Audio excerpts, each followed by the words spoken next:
Let's go back here.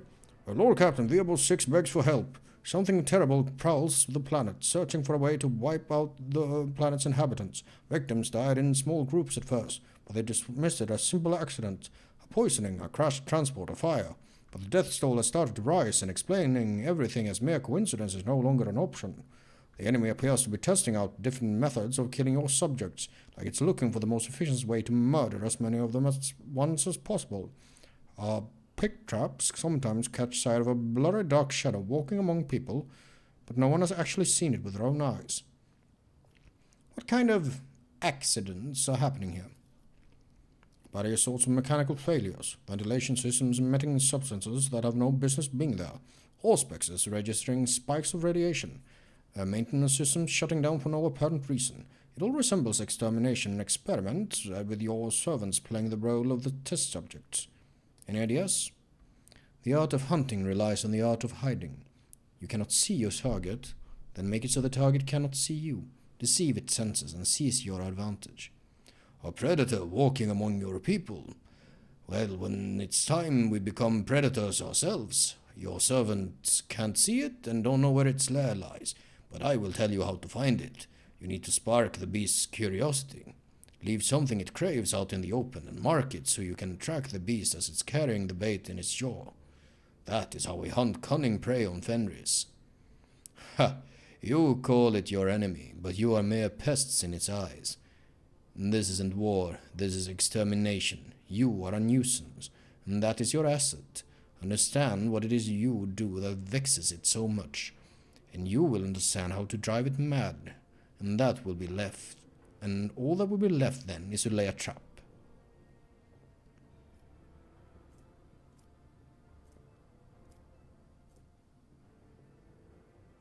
Nah, I'm gonna listen to Iliad. She's usually the one with the best ideas.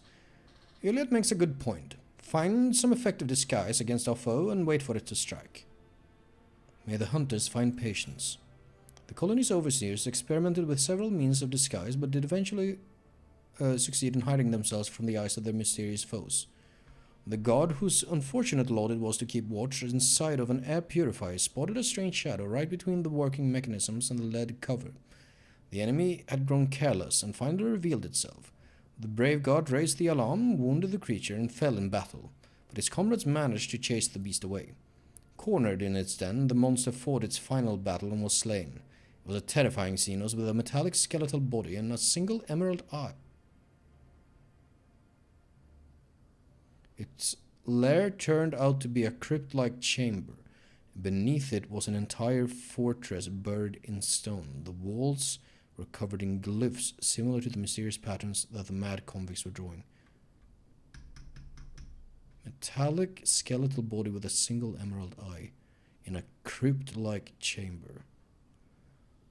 That sounds a lot like Necron to me. The chamber also contained the dissected remains of the missing miners. The Omniscience servants studied the bodies, the crypt, and the Xenos corpse, hypothesizing that the Inhuman belonged a caste of sages among it. Belonged to a caste of sages, surely, among its kind. It had remained in stasis for ages untold, but had recently been awakened either by the mining efforts or the explosions caused by the Drukhari invaders. After killing everyone who had approached its lair, the creature tried to wake its brethren, but millennia of tectonic shifts had crushed the underground fortress. The creature was alone. And this...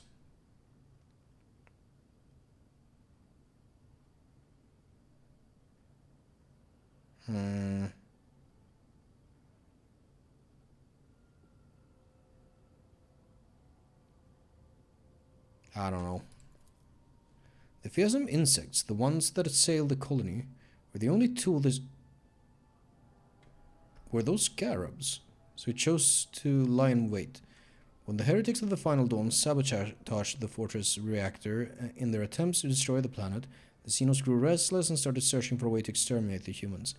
Now the last Xenos survivor was dead, and so was its entire race, or at least so prayed every denizen of Vehicle 6. Thank you.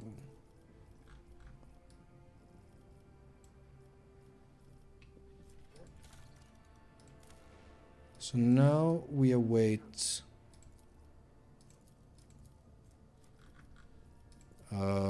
higher reputation with explorators. At least 5765. Even better, 54,000 if we can get Phlogiston as well. Or do we want that? That's pretty cool, but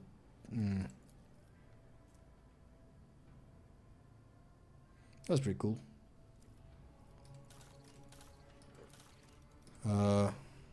Here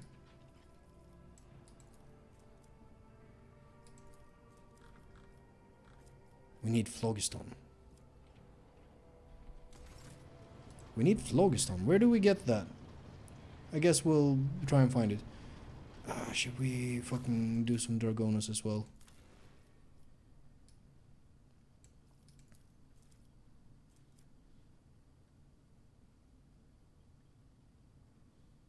Can do that now if we want.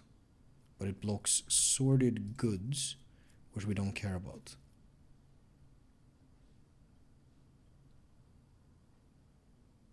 Gonna give 3 Xenotech.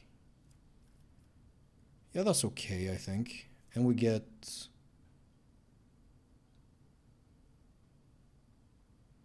Huh. Curious. I'll... Wait, fuck.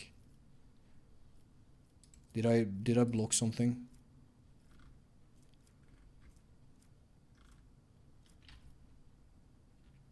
Wait, I feel like I fucked up. I didn't read enough. I don't know how far back we are, but I'm loading.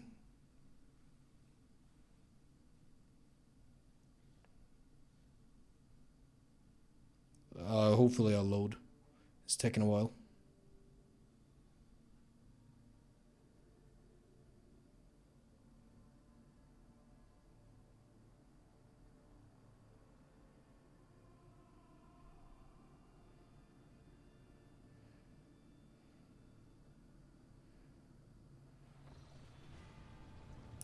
Shit. How far back are we? Okay. We do this again real quick. And then we do this, and we get all the stuff, and we're done.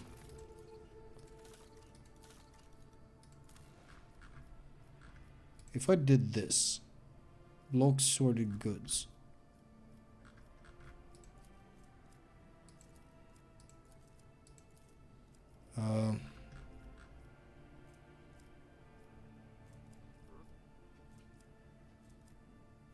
Placil and Adamantine. Actually, I should save again. And I discovered that actually the thing only like auto-completes if I'm on the star map for some reason. I don't know if that's intentional or not. I'm just gonna roll with it.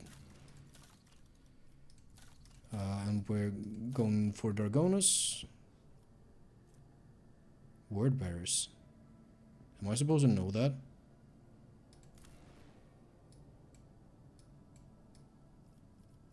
Actually, if I do that and I do this. Ah, okay, I got it. That was the only thing that was wrong. This just seems like a good thing. Keep both the Psychers and the gold. This seems like a good idea in general. How much adamantine do I have? I have 25. That should be enough. And I have... Yeah, that should be enough. Adamantine... Oh, Phlogiston. I'm gonna hold off on that. Security for all colonies for 6 weapons. Sweet. Militia Navy.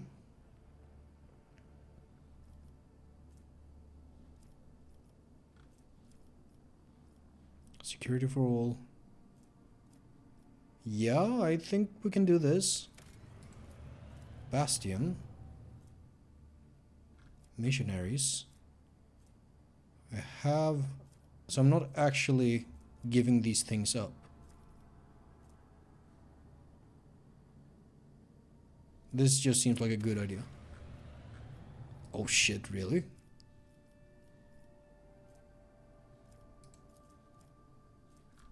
Secret lair is not... happening.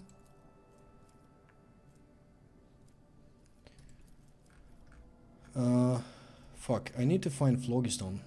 But for the time being, I'm just gonna make a save. I'm not sure if I trust the autosave on the star map. And I'm gonna hop on Dargonus real quick. Dargonus cries for help, Lord Captain. Riots over the interpretation of scripture have broken out in several hives across the world. While hunting for the agents of the cult of the Final Dawn, the ecclesiarchy began reigning in minor cults, attempting to force upon them the correct adherence of the creed. To the creed, even. The commoners whisper of oppression to the minor cults, even daring to claim that the holy pastors have assumed the sole right to speak for the god emperor. Many of the disgruntled flee to the ruins of the Scipione hive, since the Brigadier clan has promised protection and support. It is even said that the Brigadiers supply the rebels with weapons converted from the industrial equipment in case of large-scale clashes. The enforcements and the agents of the ecclesiarchy have been able to curb the rebels so far, but division grows wider by the day. Why are the Brigadiers involved in this as well? A great question, Lord Captain. This group often comes up in the reports from the capital world. I can assume that this is due to the fact that in their now ruined home, Scipione, they used to have a prevalent, more simplistic form of revering the emperor. The preachers there have been preaching much about the importance of work and the labor community familial unit, but they mention very little about the importance of order and hierarchy. They have granted the congregation a form of faith that is as simple, cheap, convenient, and functional as their workloads. And now they seem to think that the priests, who are swimming in luxury, want to take this away from them. I mean, is there any reason to believe that the disturbances are inspired by heretics? Thankfully no, your ladyship. The rebels zealously oppose heresy, actively fill the ranks of planetary guard with new recruits, regularly outperform quotas, and attend prayer service. The Brigadier clans has been actively involved in uncovering the underground devotees of the ruinous powers and has discovered 2 large, successfully operating cells. Our agents are quite confident that the likelihood of infiltration by agents from the cult of the Final Dawn is far less likely than in other segments of the population. Advisors. Small deviances in the creed give birth to large ones, the large ones to heresy. The basis of our beliefs lies in the absolute trust of those above us, and in their beliefs, and if their beliefs push them toward revolt, that means that these tenets have been wicked from the very beginning. But it does not make the priests wicked. They could simply have been misguided. Pass them into ecclesiarchy's care for re-education, so that they may see the truth, and guarantee their flock's obedience. Shireen, perhaps you should stop allowing the fat cardinals and their servants to do whatever they want to your people. Rein them in. Their faith in the Exalted One is not contained within ranks and titles, but within the hearts and hands of the common people. And even this can take many forms as well. Let those who shoulder the welfare of Dargonus to at least choose in which manner they pray to him. Take the minor cults under your protection. I'm more leaning towards that. The Drusians won't like that. But fine. Minor cults are hereby under my protection. Let me just... Your mercy will go down in the annals of Dargonus, Shireen. The common folk rejoice at the news of their victory. Scoffing at their gilded priests, they offered up a thunderous prayer for the rogue trader. That's a role-playing choice for my part. Thanks to the protection of the rogue trader, the agents of the ecclesiarchy were forbidden from entering the chapels of the minor cults. Yep. What else?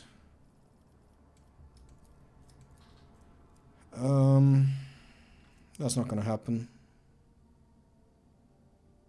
I don't know why this is needed.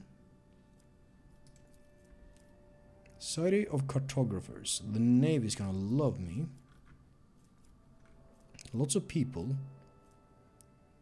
A couple of neat bonuses for all colonies. Syntech and Adamantine. Phlogiston. Kinda... New entry in the annals of Dargonus begins with provision of patronage to all fearless conquerors. That's pretty cool, though.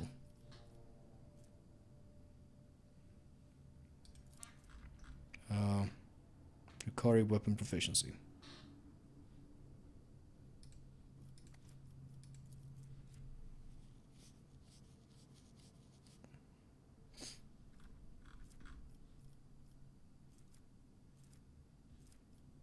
I don't need that many people. And I like this. This I like a lot.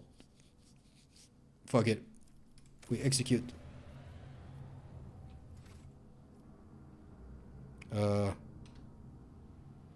Save. Because there's probably gonna be a thing. Yep, there's a thing. Terrible news from Dargonas, your ladyship. Your vigilant servants have discovered an abscess of treasury on our capital world, one that has grown far too large and could rupture at any moment. The informants report that the group known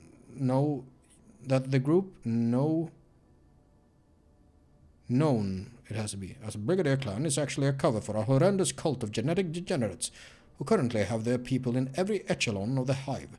They are traitors to the purity of humanity and traitors to the creed, rebels and heretics. What exactly did my people find out? One tenacious clerk from the administratum had questioned the authenticity of the reports coming from the ruins of Scipione 84249. He personally attended the debris removal and entered the lower levels of the fallen hive. There he discovered signs that proved Scipione to be affected by the gene plague. Thousands of corpses of the extra-armed degenerates had been buried in a mass grave. He also found remains of Achilles Scalander's people. It seems they have noticed signs of corruption, and the traitors, aiming to cover up their crimes, bury their misdeeds under the ruins of the hive. On the way back, the clerk's transport was destroyed, but he miraculously managed to survive. Now the heretics think that they have covered their tracks once more, and so they continue their plots, oblivious and unprepared for our attacks. What is this mutant plague that has affected our capital? Horrendous distortion of the human image. Seems that they spread their poison by biting and enslaving the victim. Some of them are indistinguishable from normal humans, while others are disgustingly ugly. The heretics hide them away from prying eyes. They seem to be connected by a common consciousness and are absolutely loyal to the despicable cult. The astropathic choir master of Dargonas has suggested that the cult may be behind the extermination of the psychers on the planet. He can sense the ghost of a powerful consciousness of some sort. The sanctioned psychers that we have gathered on Dargonas are prepared for the psychic engagement.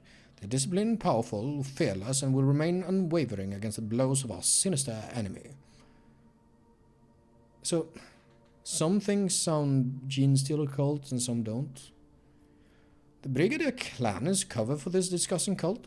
Indeed, they have probably started to recruit the workers. It is easy to get lost among them. Disguising themselves as technomats, they gain the cover for their secret operations and infiltration into the upper echelons of power. Each crisis allows them to gain our trust and receive our resources. And the most despicable of all is that they have corrupted our beliefs as well. They revere the God Emperor in the image of a forearmed abomination. Yeah. Their prayers are full of hatred towards those in power and promises of a reckoning when the dreadful deity will come and equate them with their oppressors, with us that is. Many fools and troublemakers have fallen for their lies. Living alone in the labor settlements of the ruined Scipione, they gain the ability to act with impunity, but at least their plague has proved weaker than others, and the hive has been minimally infected. When your ladyship had stood up for the minor cults, they received a golden opportunity to recruit more openly to their ranks, which are now brimming with fools who have yet to realize that they are partaking in a heretical conspiracy. I think I know, but Heinrichs? What are those mutants? They are called gene stealers, and they are not simple mutants. They are a xenos plague that breeds inside the human brain, forever distorting their genetic makeup and enslaving them to the brood. This is much more threatening than the Drukhari fleet that ravaged the capital earlier. If they are on Dargonas, then they will try to overtake the entire planet sooner or later. The messengers of the Great Devourer. My race can sense the shapeshifters, but you should stay vigilant, Lantak. For a race with such weak psyche as a monkey, their appearance can prove deadly. What forces do they have at their disposal? The heretics mostly consist of workers, but some have infiltrated the guard as well.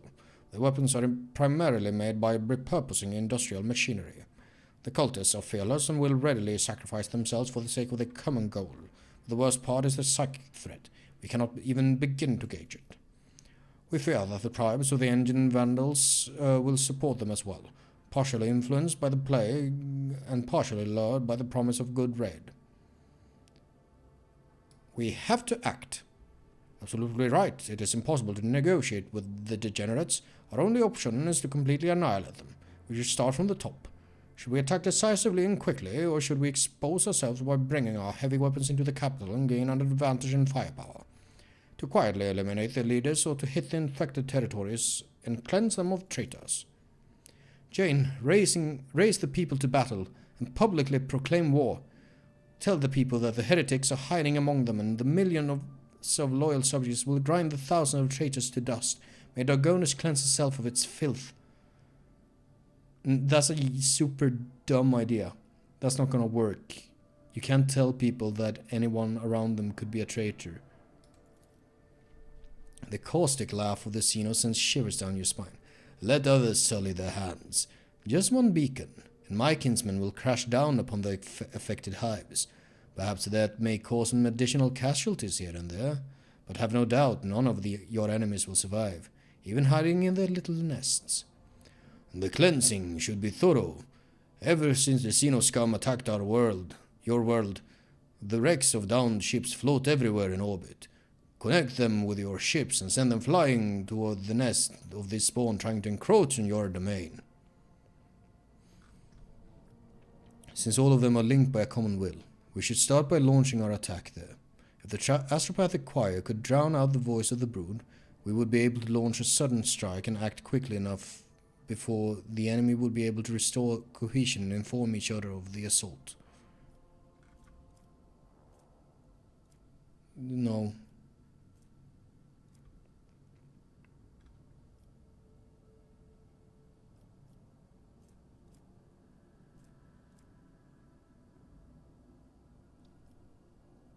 Is Irlit better at demolition than Argenta? She shouldn't be. But Heinrichs is probably the one who knows mostly what he does. Who has the best idea of what to do against Gene Stealers. He's a fucking Ordo Xenos Inquisitor. Heinrichs, prepare a plan for a psychic attack. After that, we shall launch a surprise assault on the cult's headquarters. I shall send the Inquisition directives developed specifically for this scenario to Dargonus. At the appointed time, the enforcers started their simultaneous raids in all the hives on the capital. Relying on stealth and surprise, they did not use the heavy machinery. At the same time, the astropathic choir launched a truly devastating attack on the grim psychic shadow hanging above the hive of Dargonus. This attack stunned the brood of heretics and temporarily cut off their psychic communication. But the heretics did not go down without a fight. Soon, an enraged outcry of psi energy from the brood swept through and above the hives, plunging the brave warriors into horror or blood insanity. The astropathic choir had managed to drown it out with a menacing chant, but this was a test of wills, and only the most disciplined and steadfast psykers withstood its sheer force. The element of surprise facilitated the swift extermination of the cult leaders, leading the rest of the heretics to lose heart. The filthy shrines of the heretics were set ablaze. Only one thing made the rogue trader's servants feel a sense of unease. Inside the cult's main temple, they found a hatchery of some grotesquely enormous monster. It was empty. They did not find the beast. Ooh. If the Emperor hadn't been merciful on Dargonus, then the monster had perished in the fires that engulfed the hives during that cycle. I don't trust that at all. That's fine. We got a bunch of phlogiston.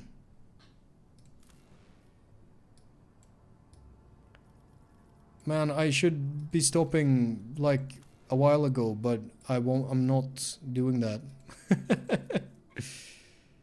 Okay, so we got everything we needed. Security as well. Yes.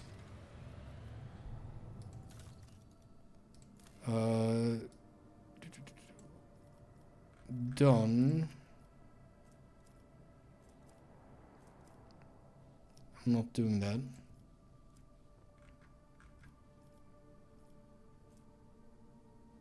I don't know about that either. I can do this if I want.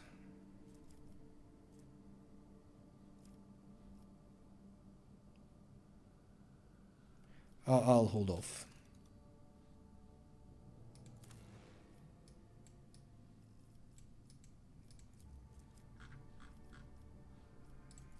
And now we wait for our reputation to go up. Don't want that. Now we have tons of phlogiston. Do we even want this? We have plenty of plasteel. Let's hold off on that as well.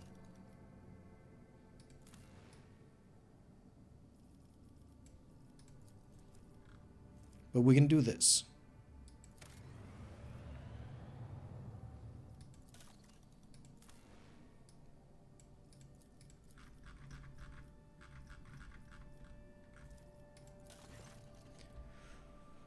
Okay, one more thing.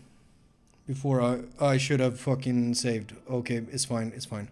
Lord Captain, the situation of Falstone requires your attention. One of the servants tasked with the Crucible's maintenance has declared publicly that he has been liberated of all worldly concerns, for he is none other than the reincarnation of Saint Cognatius. There are some extremely questionable reports claiming that he has performed miracles. Supported by a congregation garnered by preaching, he has asked for your ladyship's permission to depart from Falstone with the Crucible in tow, so that he may continue Saint Cognatius' work and use the relic to transform worlds once true to the faith of the Imperium into lush, splendorous gardens. Goes without saying that such a generous gift to the colonel's expanse could bring great renown to your ladyship, but at heavy cost. Falstone would turn back into a wasteland, and you would lose the prestige that comes with having charge over such a valuable relic. What do we know about this so-called Saint Cognatius reincarnate? Tibor Hayek, a technomat from Footfall. He now prefers to be called Brother Purevoice, an unremarkable commoner with no family, gaunt, unkempt, covered in scabs from working the Crucible. He became obsessed with it from the day it was discovered. He never left his maintenance post, never rested, and barely ever slept, fasting and living off stimulants and condensate from the relic's cooling circuit. Then he started having revelations, and eventually saw the truth, or he went completely insane. His sermons are directed at commoners, appealing to them for humility and mercy. He often speaks about his former life as a saint, and many of these tales match known legends about Saint Cognatius. No anarchical pronunciations or radical deviations from the creed has been found in his words yet. I wish to hear the opinions of my advisers. I have had ample experience with saintly saviors like him in the past. Whatever great cause they proclaim as their mission, they genuinely, naively believe that people really do need them. If we round up enough orphans and lepers who would trip over themselves to beg our prophet for salvation, he will soon forget all about the Crucible and his holy mission. I know of a few guilds of professional beggars who would be delighted to offer their services to us. False prophets in the streets are a common occurrence. Their sermons breed turmoil, riots, and acts of disobedience. The Inquisition recommends that such unstable agents be isolated and quietly removed. The archenemy's lies take on many guises, but the Emperor's miracles are 100-fold stronger. On more than a few occasions, he has bestowed epiphanies upon the faithful, even those of the humblest origin. I myself bear the name of a poor orphan who was granted miraculous powers by his grace. So give me time, and I will find you the most loyal agents to escort Brother Purevoice on his travels. They will keep him safe if he is pure, or punish him should they sense deceit in his words. But I have a feeling that his rebirth is a true wonder.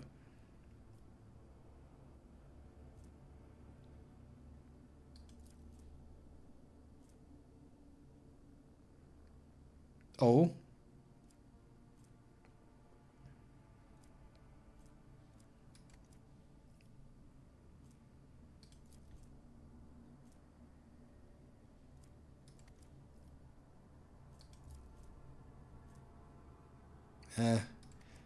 Should we just...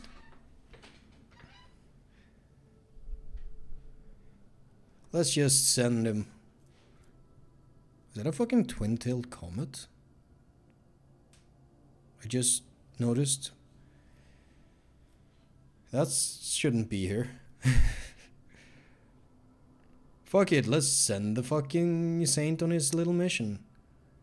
We lose some efficiency, who cares? Argenta, provide the saint with an escort that will accompany him and the Crucible on his mission. I'll get to it immediately. I will choose the best people for this task and the most devoted. Having loaded the Crucible onto the requisitioned void ship, the pure-voiced prophet gathered up his flock and set out for distant worlds to spread his word. The spiritual authority of the Order of the Hammer suffered as a result, and the loss of the Crucible sowed substantial unrest among the populace. Before departing, the preacher expressed his appreciation by sending the Lord Captain a gift, a relic that, according to his own claims, once belonged to his previous incarnation. The stern guards selected by Sister Argenta vigilantly provided protection for the prophet, ensuring that his thoughts remained pure.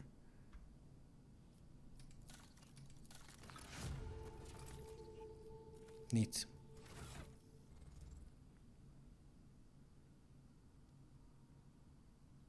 It's a two-handed melee weapon. Have I picked up anything that you can use? You can use a heavy stubber? Huh. What do you know? That's whatever. That's the same.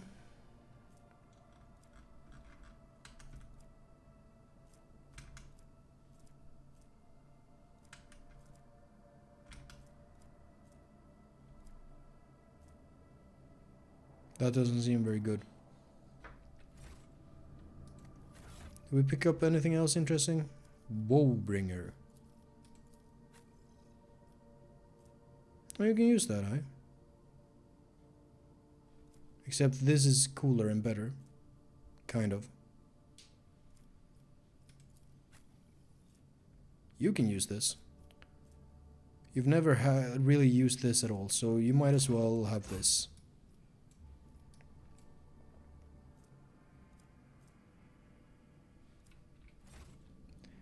I should be quitting right now, but I'm gonna do one last thing.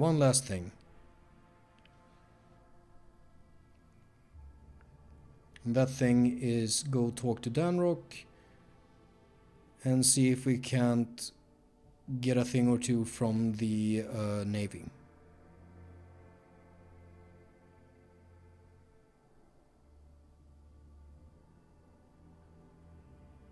So all I need is for this to load. Thank you. Come on. There we go.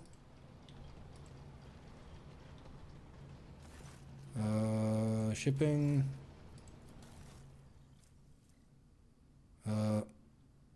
Oh, that's... I don't know about that, actually. Got a bunch of scrap. This is... I think that's better.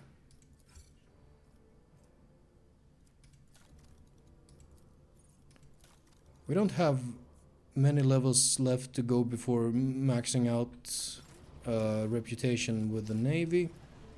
Let me real quick just throw that shield on, because I think it's better on a whole. I think we can upgrade the hull. Yep. Now I'm gonna fucking save. I've been doing this for too long, but I had a lot of fun with the base management thing. The planet, protectorate, whatever management. I think that part is really fun. Though it seems I might be like done with that for good. Which is interesting as well for the prospects of how much more game there is. We'll see. But thank you for watching, and I will see you next time.